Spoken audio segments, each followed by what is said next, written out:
we're happy to take your questions on modern slavery.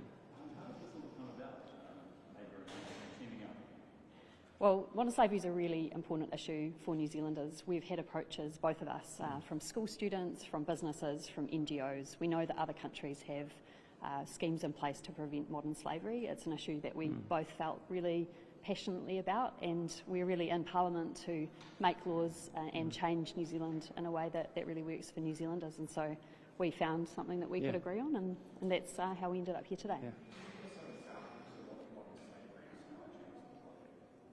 So that's it's the intense exploitation of individuals, and it can happen both internationally and domestically. So one of the most famous cases here in New Zealand was the Joseph Matamata case, so back in 2016, which ultimately involved hundreds of victims.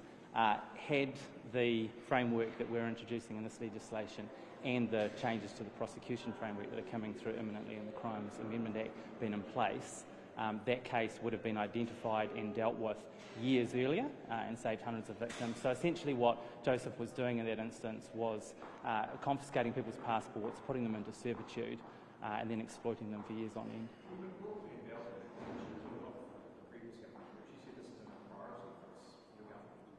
What's not a priority for her, it's definitely a priority for National. Yeah. Sorry. Prime Minister's national leader. Yeah. He can set the agenda. Why isn't that on the agenda? For the legislation to get through Cabinet, it obviously needed the full support of Cabinet, and they weren't supportive of it, which is why Camilla and I have worked through this route. Yeah, and if I can just add, Labour is really happy to be able to provide support that will lead to measures that can be put in place to stop worker exploitation. Modern slavery is an extreme form of worker exploitation, and we're more than happy to provide the support for this bill to allow this to go through this Parliament. You'll need to ask them on that one. I think it's around their view of business regulation.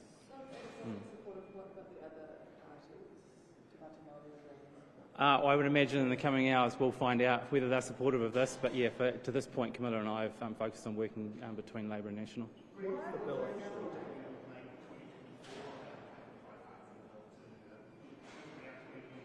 Yeah.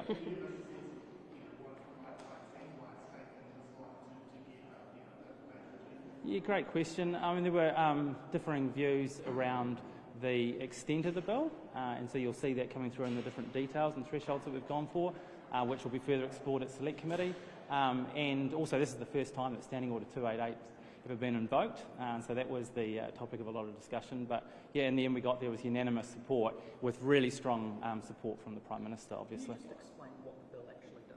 Yeah, so the bill implements a due diligence modern slavery regime in New Zealand. It means that large companies will have to report on modern slavery that they find in their supply chain, that they have to report that to a registrar that keeps those reports. It provides for ministerial oversight, and it also provides greater support and focus for victims of modern slavery in New Zealand. Really unfortunately, the estimate in New Zealand of the amount of modern slaves that we currently have is 8,000, which is an absolutely huge number. So from our perspective, it's time to take action on modern slavery and to make sure that both the people in New Zealand that are suffering under exploitative conditions have a pathway forward, and also that New Zealanders aren't unknowingly purchasing products from modern slavery supply chains overseas. So it provides both of those focuses. There's also fines, isn't there? Yeah, there are fines, and I think that's really important and something that is quite a strength of this particular bill. It means that there are fines and there are consequences for those companies who are due to actually report and don't take those steps at the moment. We know that some companies are already reporting, but it's fair in New Zealand to have it as a fair playing field and making sure that there aren't companies who are exploiting people and are therefore benefiting from that. So this is an issue that's close to your heart, that you're so proud of this work. How do you both feel about the Minister in charge of workplace relations not supporting it? You already need to chat with her about that. Yeah, we're just delighted that we've been able to work together, activate Standing Order 288 and get this bill to the House. Yes. Yes. Yeah. Yes. Yeah. 100%. And just on your question, from our perspective, this is the right thing to do. Yeah. We're in Parliament to make a difference. This is an avenue that we have to be able to use this standing order to get this bill into Parliament. Our parties know that it's the right time to tackle modern slavery, and so we have to make sure we do everything we can to do that. It's not the most usual way to bring a bill to Parliament, but the important thing is not the way that it arrived in Parliament, but actually the law that it will implement and the change that it will implement.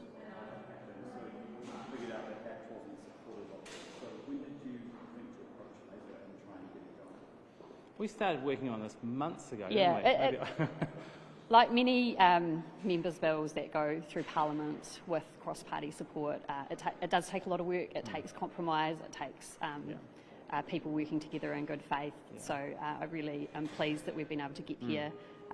It was something that all parliamentarians are aware of due to the change in the standing orders. We haven't seen a bill come through that, and I think this is a really important bill in terms of what New Zealand stands for as a country. So I'm really proud that we've been able to utilise this standing order for something that's going to be really make a real difference for New Zealand.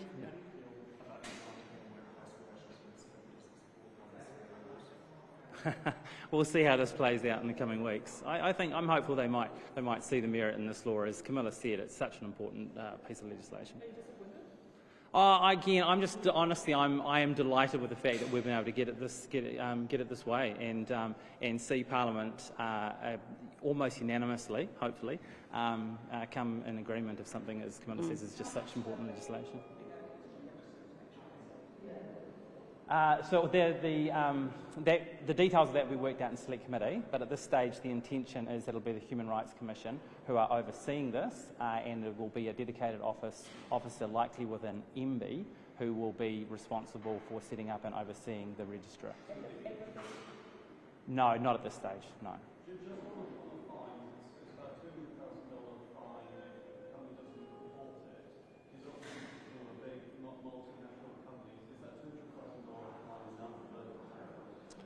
I think an additional deterrent is the fact that if they are not complying with modern slavery laws, that's not something that I think most large companies would be particularly proud of. So there's a deterrent in terms of reputation as well.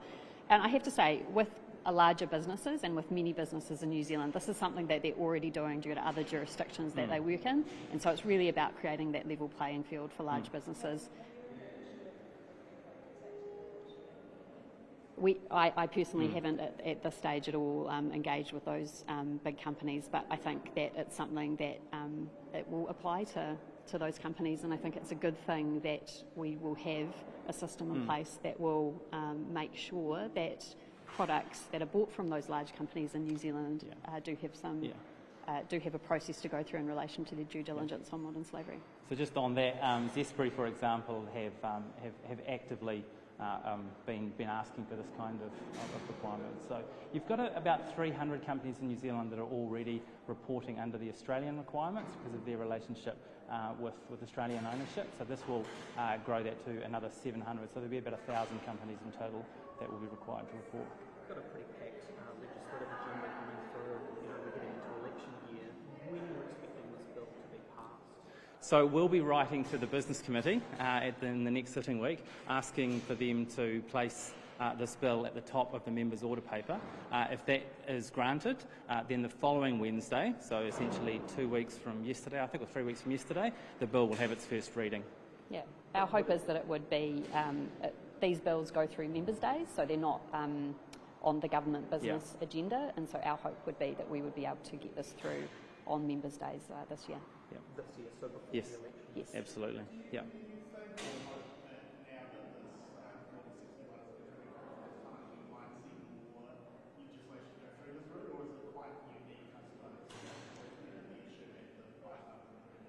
Well, the opportunity is always going to be there if you can find a piece of legislation of this kind of significance that has support across the House for it, then yeah, the opportunity is always there.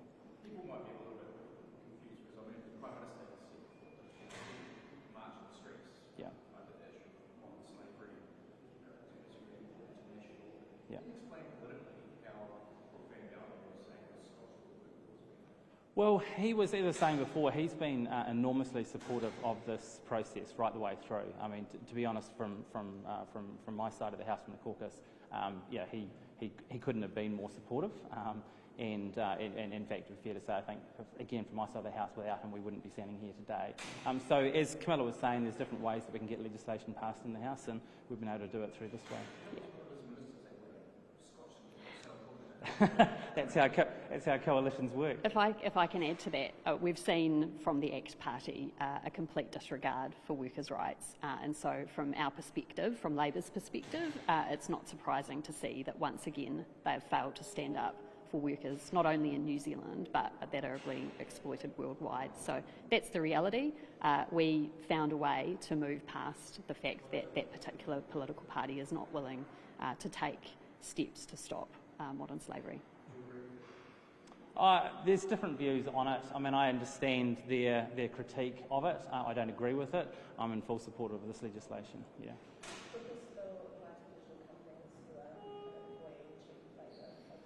It will apply to all companies who meet that threshold of $100 million turnover. Is it too early to kind of put out a timeline in terms of when these fines might come into effect? Well, the fines will come into effect when the Governor General signs the bill into law, and we're really hopeful and I think quite realistic that this will be law third quarter this year.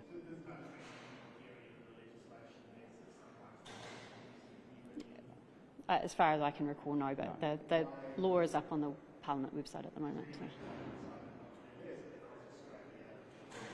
We want this in place. We want the victims of modern slavery in New Zealand and worldwide to have more rights. We don't want these practices to occur. I mean, one really shocking statistic is 1 in 4 victims of modern slavery worldwide are children, and so we don't want to delay any action in relation to that, and that's partly why we've taken this extraordinary step of working together to get this across the line, because this is urgent and people are in terrible situations, and New Zealand needs to step up, and that's what we're doing today. With that in mind, do companies that aren't currently reporting to kind of get into scratch as soon as they possibly can? Yeah, they'll need to move on it pretty quickly. I mean, World Vision research recently identified that the average New Zealand household is spending around about $80 a week on products that have been derived from slavery-adjacent industries or and supply chains. So the requirement for companies to have to audit right out of the gate is going to turn the focus on those kinds of practices, which will then allow consumers to make informed decisions. And as we know, the demand drives the supply. So.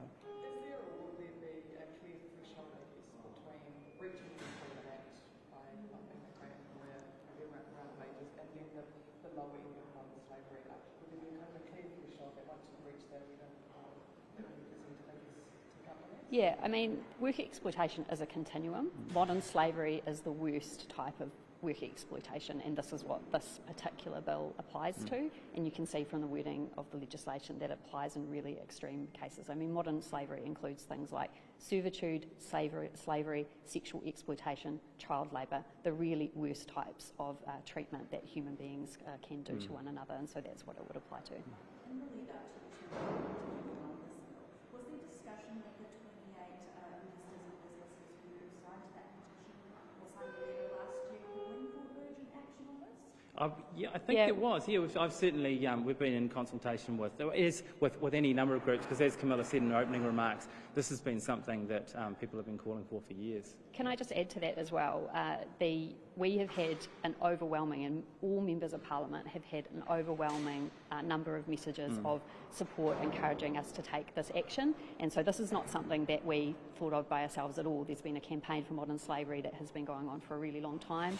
A number of NGOs have been really active in the space. World Vision, Tier Fund, trade unions have been advocating for it. Businesses. We know that there was a significant amount of work done in the Modern Slavery Leadership Advisory Group that was under the previous government, and that included people from many different businesses. So this is really, we've had school children outside of Parliament delivering petitions to us. So this has really come from New Zealanders from lots of different places, and that is why we have really taken this action today. So it's more us answering the call to take action rather than us coming up with idea and then consulting with them.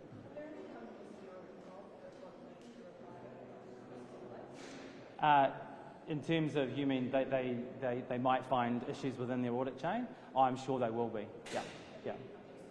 No, not personally, but the expectation is that once they begin auditing their operations and supply chains, they will identify the kinds of cases that we were talking about before, and then again, once they focus on them, then that's the opportunity to actually address them, which brings the change, which then saves the victims. Can I add on this as well? One of the things I've learnt through dealing with, and Greg and I both engage with a lot of experts in modern slavery, and the ideal is not to create a supply chain that's perfect, but it's to identify issues of modern slavery and make sure that those are addressed, and also encourage people to report those and to try and stop those from happening. So if there is a company that's not meeting those requirements, the objective of this legislation and other regimes worldwide is really to make sure that they can improve so it doesn't happen again. It's really future looking to stop those practices happening.